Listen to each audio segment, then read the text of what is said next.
How's it going, YWC? Does knee or back pain have you down? Then kick out with a Ring of Honor review. Finally, it's time to do a Ring of Honor review after, let's just face it, after every Ring of Honor pay-per-view, they pretty much throw their television schedule in the trash, and it didn't help with the best stuff, Jay Lethal, and then it had something else that kind of threw their TV schedule off track, and then this is the first episode that kind of fits into, moving towards storylines for the next pay-per-view. But then the next pay-per-view is in like a couple weeks, so it's going to get thrown in the trash again. And plus, this episode was pretty good as far as matches. Anyway, let's get off with it. Let's start with the first match. ACH versus the new Lio Rush. Pretty damn good match. Both of these guys pulled off hell of exciting moves. I think one of the best ones when ACH hit a clothesline, he did a handstand to a stand-up. Lio Rush, he was just hitting like some pretty good kicks. Yeah, I know, flips and kicks, but he was just hitting those things from like all sorts of angles, especially like the enziguris. But in the end, ACH does end up winning this match with a, I guess now he's calling a brain buster, the Spirit Bomb. I can get behind that, the Spirit Bomb. So he hits a super kick into the Spirit Bomb, aka the Brain Buster, and then hits the Midnight Star, aka the 450. But the main point of the match, besides it being a pretty cool match, was that Silas Young was on commentary. And Silas Young on commentary, he was talking about how, surprise, surprise, surprise, that Lio Rush or ACH aren't real men. I'm getting real sick of your shit, Silas. Like, it was cool like 2 years ago.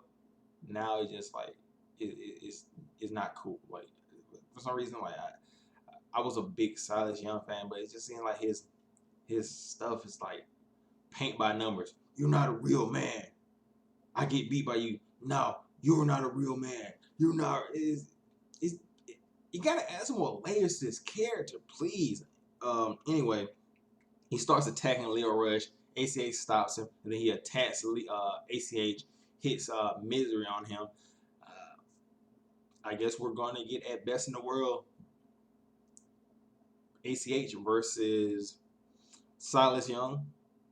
Could be a pretty damn good match. Anyway, they show a clip of The Addiction, Worship Them Now, winning the World Tag Team, the Ring of Honor World Tag Team Championship of the world against I forgot their name, the big bearded guys, War Machine, and Frankie Kazarian hit one of, I think, Bray Rowe with the belt of bullets, and they won the tag team championships, but they were making like all kinds of excuses for War Machine. Oh, they just had a match against the Briscoes the night before, and they also faced Okada and Gato, and that he absorbed the Ring of Maker clothesline, and they didn't have to defend the belt, but they did.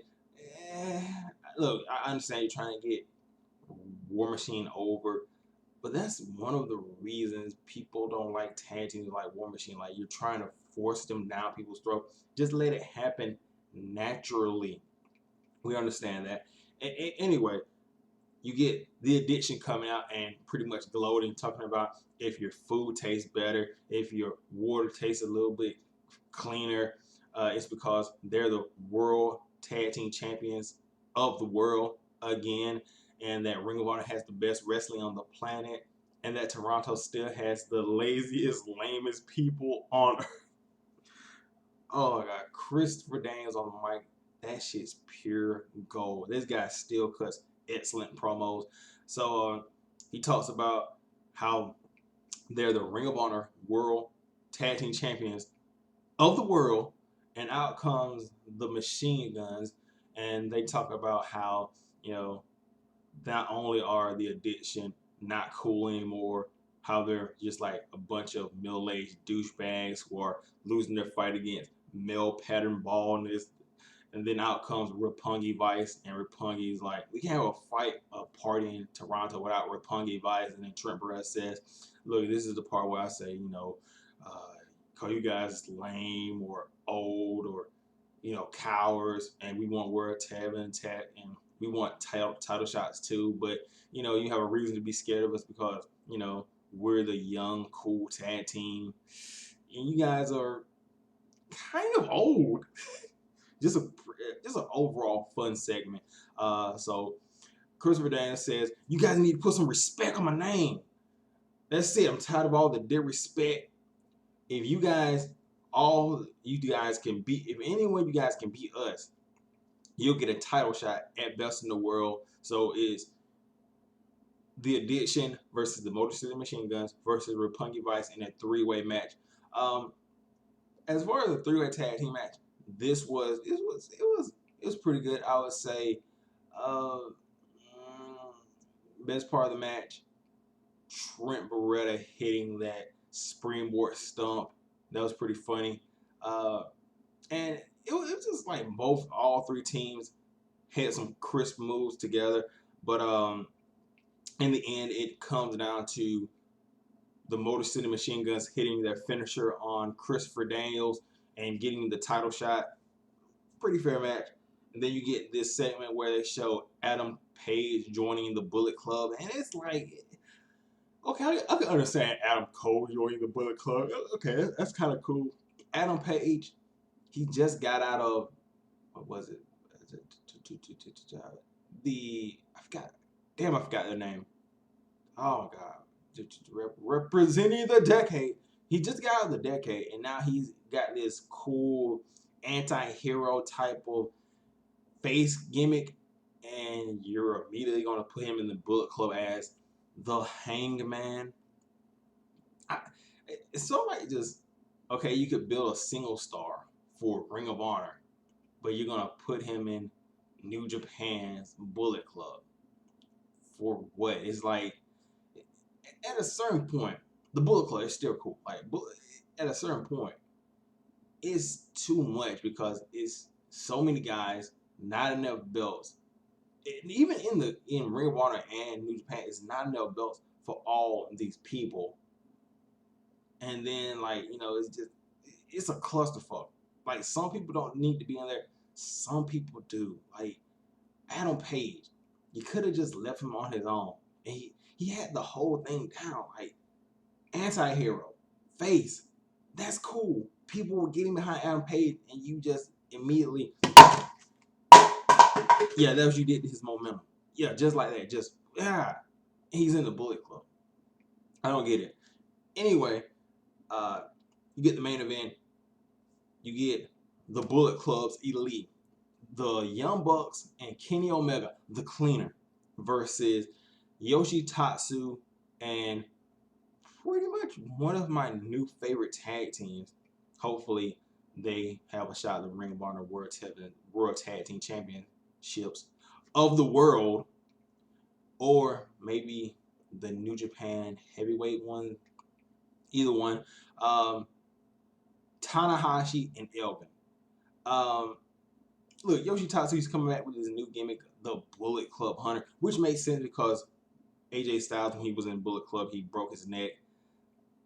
I'm just gonna say this right now. Like, Yoshitatsu, I was not impressed at all with anything he done this match. Well, he did this sort of like lift up knee to the face. It was okay, but overall, kind of sucks. Like, I don't know what happened. Maybe the neck injury slowed him down, and he has to like readjust. But what I saw right there, cool gimmick, the Bullet Club Hunter, but it's not really delivering on the promise.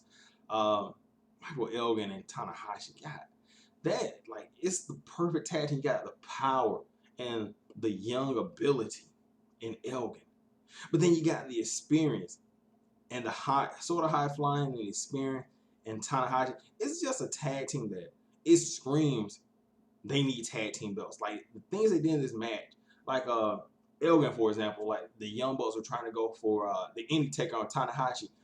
I forgot which Young Buck. He went for the flip in the air, and Elgin caught him mid flip and came up for the powerbomb, and then tossed him over onto Kenny Omega.